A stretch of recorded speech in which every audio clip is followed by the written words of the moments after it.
오늘 말씀 제목은 감사입니다. 11월 한 달은 우리가 감사의 달로 여기 보내고 있습니다.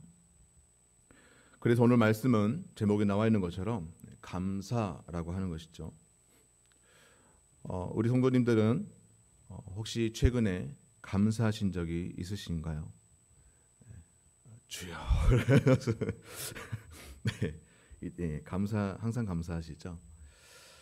최근에 정말 감사했던 일이 혹시 있으시다면 혹시 자랑 한번 해주시겠습니까? 정말 이번 한 주간에 정말 감사한 일이 있었다. 정말 손 들고 한번 발표 한번 해주시면 감사하겠는데요. 네, 다들 있을 것입니다. 제가 예전에 학생 때 미국에 가게 되는 일이 있었습니다. 목회자 자녀들을 섬기고자 미국의 한인 교회를 섬기시는 성도님들이 십시일반 함께 모여서 특별히 개척 교회, 또 미자립 교회, 농어촌 교회 이런 교회의 자녀들에게 비전을 품게 하고 싶어서 섬겨주시기 위해서 목회자 자녀들을 몇 명을 초대를 했습니다. 그 중에 제가 포함이 됐었는데요. 미국의 여러 교회를 돌아다녔었습니다. 또 미국의 여러 주를 또 돌아다니면서 여행도 하고 또 교회에서 또 함께 은혜를 나누기도 하고 그런 경험을 했습니다. 정말 우리 그때 섬겨주셨던 우리 한인 교회 성도님들이 정말 자기 자식에게 베풀어주는 사랑만큼 정말 우리에게 정말 무한한 사랑을 베풀어 주셨습니다. 지금 생각해도 정말 감사하지 않을 수가 없습니다. 미국에 갈 때에 이제 대표 보내시는 목사님이 가면 다른 거 영어 못해도 된다. 딱 3가지만 잘하면 된다고 하시더라고요. 그게 뭐냐면 thank you, 또 sorry, excuse me 이 3가지만 잘하면 미국에서 그래도 살 수 있습니다. 그 중에 가장 많이 사용했던 단어가 thank you였어요. 만나는 사람마다 항상 thank you, 뭐 excuse me 하고 나서 또 그 사람들이 배려해주면 thank you 해주고, 물건을 사도 thank you, 음식을 갖다 줘도 thank you, 항상 thank you를 했었습니다. 2주간의 미국 여행이었는데요. 정말 땡큐 한 일들이 정말 많았었습니다. 그리고 우리가 이 감사라고 하는 것이 얼마나 중요한지 또한 알았었어요. 입에 늘 붙어 있던 말이 땡큐였던 것입니다. 우리는 감사하며 살아가야 됩니다. 예전에 개그 콘서트 프로그램 그 내용 중에 하나의 코너 중에 하나가 뭐였냐면 감사합니다였죠. 감사합니다가 그냥 말이었어요. 모든 것에 감사합니다. 우리가 일반적으로 감사하는 것, 흔히 무엇인가가 내가 바랐던 것이 이루어지거나 또 내가 가지고 싶었던 것들을 선물로 받을 때, 또 나에게 내가 생각지도 못한 좋은 일들이 생기거나 행복한 일들이 생길 때 우리는 감사하죠. 이러한 감사는 누구나 할 수 있는 감사입니다. 누구나 할 수 있는 감사를 하는 것은 특별하지 않는 것이죠. 그렇다면 성도인 우리는, 하나님의 자녀이고 성도인 우리는 어떻게 감사를 해야 할까요? 성경은 우리에게 무엇을 감사하라고 말하고 있는지 부분마다 성경 곳곳에서 우리에게 감사할 이유, 언제, 어떻게, 무엇을 감사할지를 우리에게 알려주고 있습니다. 오늘 함께 읽은 말씀 가운데서 우리는 예수님을 통해서 예수님께서 하신 감사가 무엇인지, 예수님은 어떠한 감사를 하셨는지 우리는 주님을 바라보고 우리가 주님을 본받아서 성도가, 하나님의 백성이 이 땅에 살아가면서 주님과 같이, 주님처럼 감사하며 살아가야 할 것입니다. 따라서 우리는 오늘 본문 말씀과 다른 말씀들을 가지고 주님께 배울 수 있는 네 가지 감사를 함께 나눠보고자 합니다. 첫 번째 감사는 오늘 본문에 읽었던 본문에 나와 있는 감사인데요. 이것은 이미 가진 것에 감사하는 것입니다. 이미 나에게 주어진 것에 대해서 감사하는 것이죠. 오늘 주님의 감사가 그런 감사였습니다. 오늘 본문에는 감사라는 단어가 나오지 않죠. 그런데요, 이 감사는 어떤 게 감사냐면 이 축사라고 하는 것이 원어 의미가 감사라는 의미가 있습니다. 오늘 본문의 이 사건은 우리가 다 알다시피 오병이어의 사건이에요. 예수님의 기적을 보고 또 예수님의 말씀을 듣기 위해서 많은 사람들이 주님을 따랐습니다.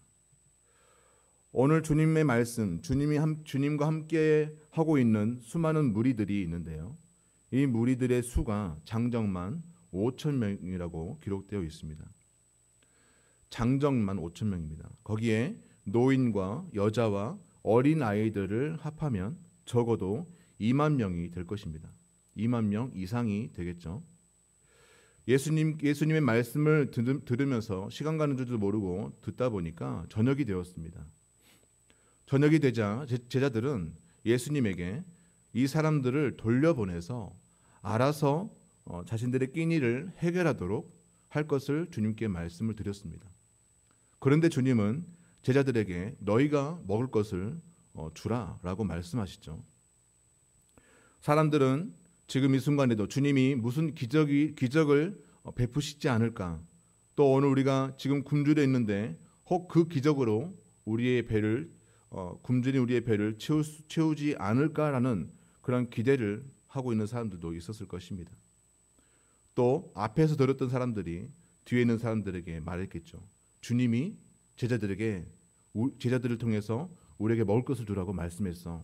이 자리에 있으면 먹을 수 있을 거야라고 이야기가 돌았을 것입니다.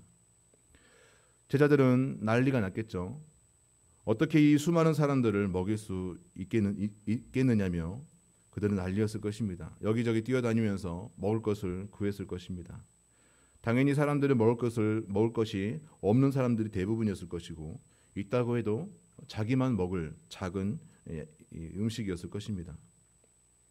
그런 가운데에서 어린 소년의 도시락을 이 제자들이 예수님께 가져옵니다. 제자들이 이 오병이어를 가지고 주님께 온 것은 이것을 통해서 주님이 엄청난 기적을 베푸실 것에 대한 기대감으로 온 게 아니라 지금 그들은 하나의 숙제가 주어진 것이죠. 주님께서 너희가 저들 먹을 것을 주라고 하셨기 때문에 지푸라기라도 잡아보자는 심정으로 예수님께 이거라도 가지고 나온 것이었습니다. 이것을 받으시고 주님이 하신 행동이 오늘 함께 읽었던 내용이죠. 하늘을 우러러 축사하시고라고 하십니다. 여기서 축사하다라는 뜻이 이 원어가 유로게오라는 말인데 이것은 하나님을 찬양하고 감사하다라는 의미가 있어요. 주님께서는 이 오병이어를 받으시고 하시는 행동이 하나님을 찬양하고 감사하고 있는 거예요. 여기에서 어떻게 감사가 나올 수 있었을까 하는 것입니다. 지금 이 상황은 마치 이런 것이죠. 커다란 산을 옮겨야 하는 문제가 있다고 생각해 봅시다. 커다란 산을 옮겨야 됩니다.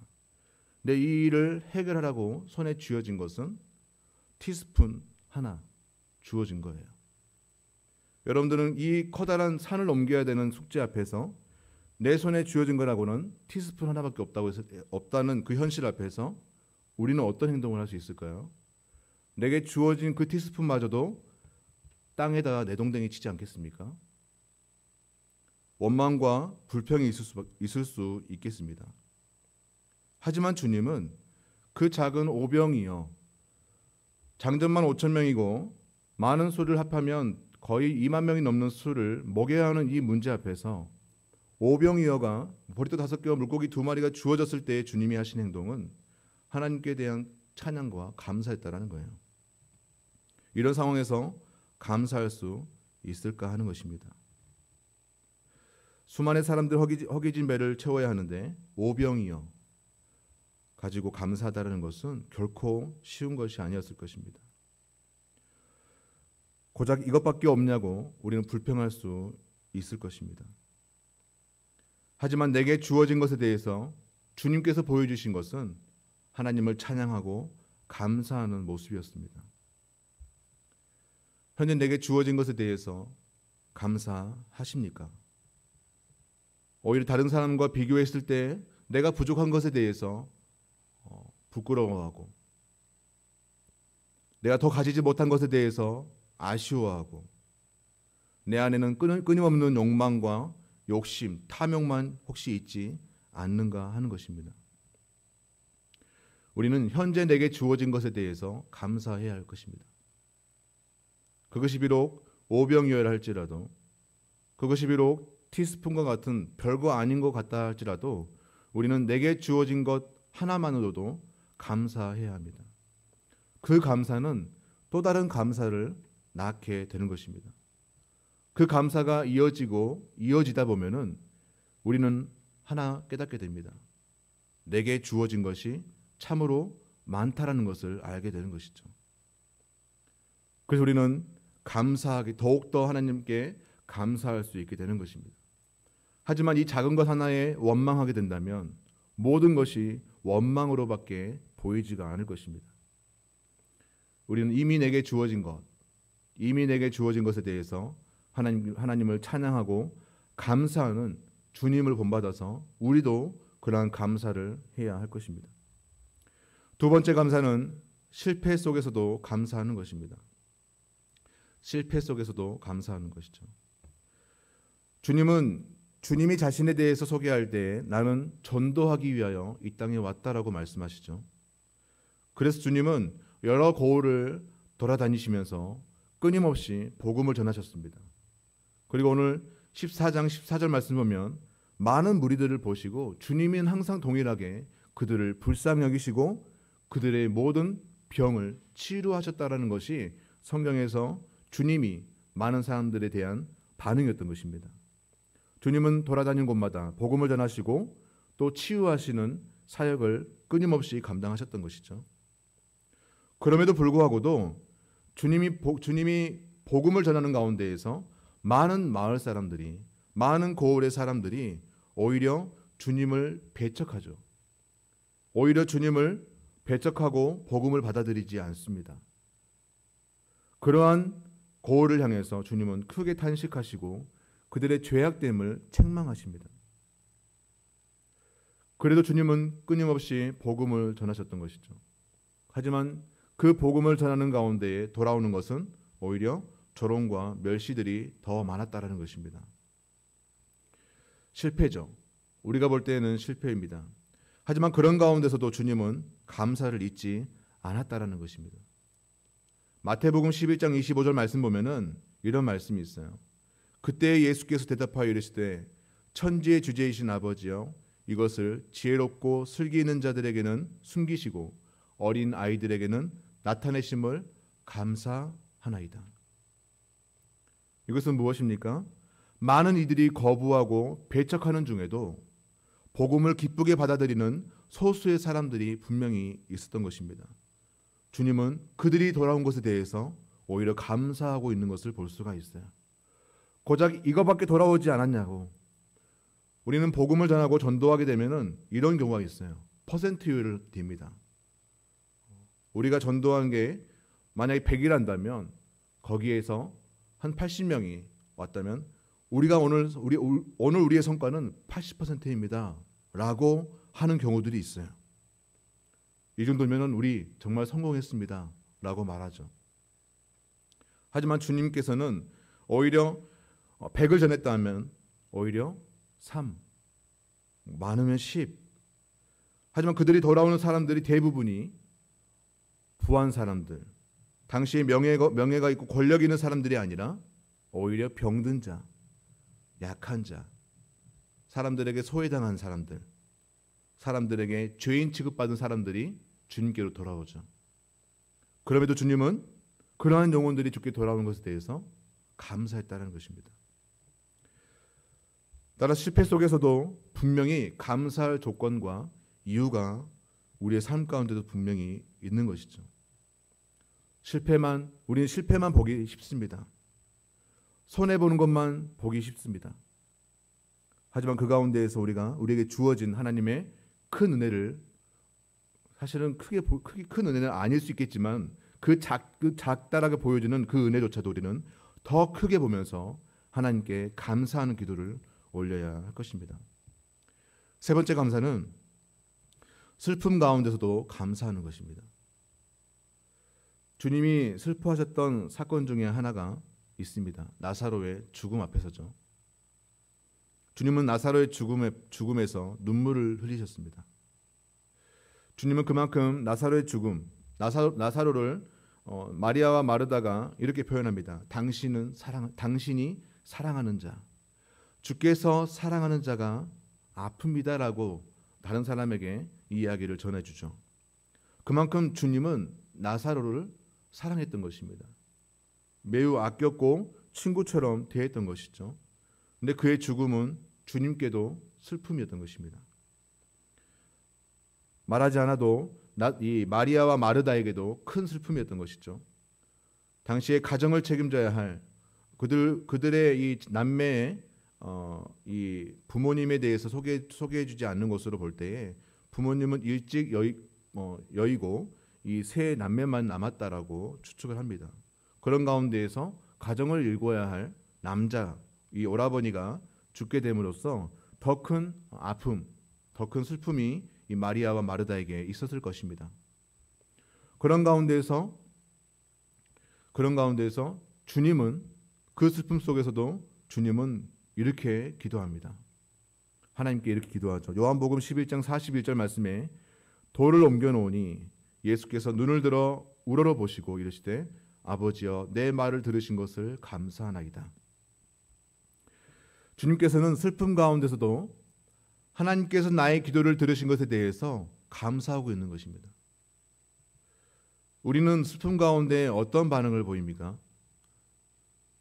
그 이야기 속에 요한복음 11장에 나오는 이야기 속에서 마르다와 마리아는 슬픔 속에서 어떤 반응을 보이냐면 주님께 대한 불신앙의 모습을 보여요. 사실 우리가 알다시피 마리아는 어떻죠? 마리아는 예수님께 칭찬받은 여인 아닙니까? 그럼에도 불구하고도 이 큰 슬픔 가운데에서 마리아와 마르다는 예수님께 대한 불신앙의 모습을 보입니다. 왜 예수님께 대한 불신앙의 모습을 보였는가 하면 이 두 자매를 위로하기 위해서 온 유대인들의 두 가지 말에서 그 이유를 알 수가 있어요. 이 마리아와 마르다를 위로하기 위해서 온 이 유대인들, 이 사람들의 하는 말이 뭐냐면 예수님께서 흘리신 눈물을 보고 주님이 얼마나 이들을 사랑하시는가 하는 가였습니다. 이 말이 있었는가 하면 또 다른 누군가의 말은 그렇게 사랑하시면서 왜 나사로가 죽는 이 어려움은 이 죽음은 해결할 수 없었느냐라고 그들은 두 가지의 말을 해요.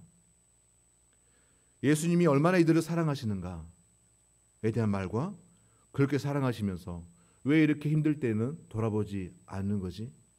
라고 하는 이 두 가지 말이 있었던 것입니다. 우리는 만약에 큰 슬픔 중에 이러한 두 가지의 말을 들었을 때 어디에 더 우리가 수긍하기 쉬울까요? 아니야, 주님은 날 사랑하셔 라고 하는 것으로 붙잡으면 참 좋겠지만 큰 슬픔이 우리 마음 가운데 찾아오게 될 때에 두 가지의 말이 들려올 때에 우리는 주님께서 나를 사랑하신다라는 말보다는 그래, 왜 우리를 사랑하시면서 이렇게 어려움에 처해 있는 우리를 돌아보지 않았던 거지에 대한 그 말에 더 수긍하지 않겠습니까? 슬픔 중에 이들은 주님께 대한 불신앙의 모습으로 비춰졌어요. 하지만 예수님께서는 이러한 슬픔 가운데서도 여전히 하나님은 나를 바라보고 계시고 나를 위하시고 나의 기도를 들으신다라고 하는 이 믿음으로 오히려 주님은 하나님께 감사하며 기도하고 있는 것을 볼 수가 있습니다. 우리도 슬픔 중에서도 하나님이 나의 기도를 들으신다는 것을 우리가 믿고 우리는 하나님께 감사하며 나아가야 할 것입니다. 슬픔 가운데서도 주님은 여전히 나와 함께하고 계심을 믿고 우리는 감사하며 하나님께 기도해야 할 것입니다. 그 기도가 있고 난 뒤에 놀라운 기적이 일어나게 된 것이죠. 마지막으로 네 번째, 우리가 감사해야 할 것은 십자가 앞에서도 우리는 감사해야 합니다. 이러한 모습은 주님께서 우리에게 보여주시고 계시죠. 마지막 만찬을 앞에 두시고 주님은 제자들에게 떡을 떼어 그들에게 주시면서 감사하십니다. 마태복음 26장 27절 말씀에는 또 잔을 가지사 감사 기도하시고 그들에게 주시며 이르시되 너희가 다 이것을 마시라. 주님께서 떡을 떼시고 잔을 가지시고, 이 잔은 어떤 잔입니까? 떡은 무엇을 상징하고 이 포도주는 무엇을 상징하죠? 떡은 주님께서 찢겨지실 자신의 살을 의미합니다. 자신의 몸을 의미하죠. 또한 이 잔에 담겨진 이 포도주는 예수님께서 흘리실, 온 인류를 구원하시기 위해 흘리실 그 피, 자신의 피를 의미하고 있는 것입니다. 다시 말하면 자신이 이만큼 몸이 찢겨지고 피가 흘려질 것을 분명히 주님은 아시고서도 주님께서 기도하실 때에는 감사하며 기도했다라는 것입니다. 어떻게 주님은 십자가 앞에서도 감사할 수 있었을까 하는 것이죠. 그 이유는 십자가를 통해서 온 인류를 구원하시고자 하신 것이 하나님의 뜻이었던 것입니다. 그리고 그 십자가를 통하여 하나님의 뜻이 이루어지는 것이 바로 예수님의 기쁨이었던 것이죠. 따라서 주님은 자신의 순종을 통해서 하나님의 뜻이 이루어질 것을 믿고 감사했던 것입니다. 주님은 모든 일을 언제나 감사와 연결하셨던 것이죠. 부족해 보이는 상황 속에서도 이미 주어진 것에 대해서 주님은 감사하셨습니다. 그리고 실패라고 여겨지는 가운데서도 오히려 하나님께 감사할 이유를 찾으시고 더 감사했던 것입니다. 슬픔 중에서도 감사하신 것이죠. 또한 십자가 앞에서도 주님은 감사하셨던 것입니다. 우리도 예수님의 이 감사처럼 어떠한 결과에 따라 반응하는 감사가 아니라 모든 일에 항상 감사할 수 있기를 바랍니다. 이러한 감사가 되기 위해서는 우리는 모든 일이 하나님의 선하신 뜻대로 이루어질 것에 대한 분명한 확신, 분명한 믿음이 필요한 것이죠. 하나님께 대한 이 믿음이 우리 가운데 있을 때에 우리는 모든 일에 감사할 수 있는 것입니다. 사도 바울이 고백한 것처럼 범사에 감사하라. 그렇게 할 수가 있는 것이죠. 우리는 나의 삶을 되돌아보면서 내게 주어진 것에 감사하시고, 혹시 지금 실패 또한 슬픔 가운데 있다면 우리는 그 속에서도 주님이 하신 것처럼 감사할 수 있기를 바랍니다. 또한 우리에게 주어진 십자가 앞에서도 우리는 감사하시고, 나의 삶을 통해서 하나님의 뜻이 이루어지고 하나님이 영광 받으시고, 하나님께서는 또한 그 영광 가운데 우리를 초청하시고 우리를 그 영광에 서게 하실 그 하나님을 바라보면서 우리는 평생 감사하며 사시는 저와 여러분 되기를 주님의 이름으로 축복합니다.